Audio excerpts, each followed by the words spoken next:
کی 9 یعنی آنے والی جمعرات، جمعہ، ہفتہ، اتوار، پیر، جمعرات کی فجر سے لے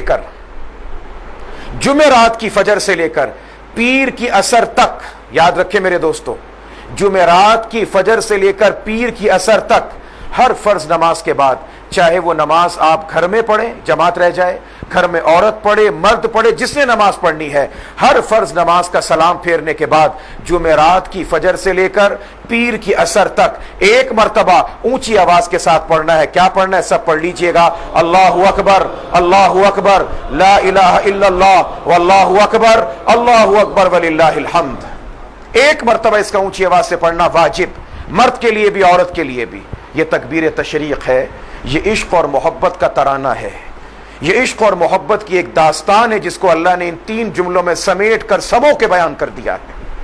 جس وقت ذی الحجہ کی 10 تاریخ ابراہیم علیہ السلام اپنے فرزند دلبند کو ذبح کرنا چاہتے ہیں، آسمان اور زمین کے تمام فرشتے پکار کر چلا کر کہہ رہے تھے، اللہ اکبر، اللہ اکبر، اللہ تو سب سے بڑا، تو سب سے بڑا۔ اللہ یہ کیا کہ باپ بیٹے کو کاٹ رہا ہے؟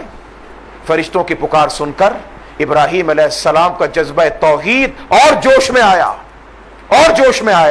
اور فرشتوں کی پکار سن کر بول اٹھے، لا الہ الا اللہ واللہ اکبر، اللہ تیرے سوا کوئی معبود نہیں میرے مولا، تو سب سے بڑا ہے۔ یہ تو ایک اسماعیل ہے جس کو تجھ سے مانگا تھا، اور 70-50 بھی ہوتے تیرے نام پر ہی کاٹ دیتا۔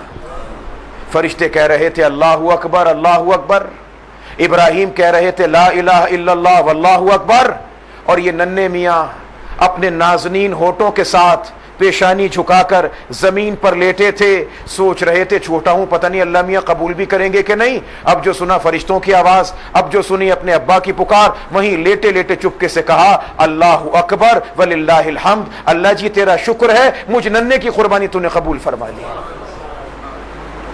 یہ فرشتوں کی ندا، یہ ابراہیم علیہ السلام خلیل اللہ کی ندا، اور یہ جناب اسماعیل کا محبت سے بھرپور کلام، ان تینوں کو اللہ نے جمع کر کے مسلمانوں کو عطا کر دیا کہ جاؤ اب 9ویں کی فجر سے لے کر 13 کی عصر تک یہ محبت کا ترانہ تم سب کے سب ادا کرتے چلے جانا۔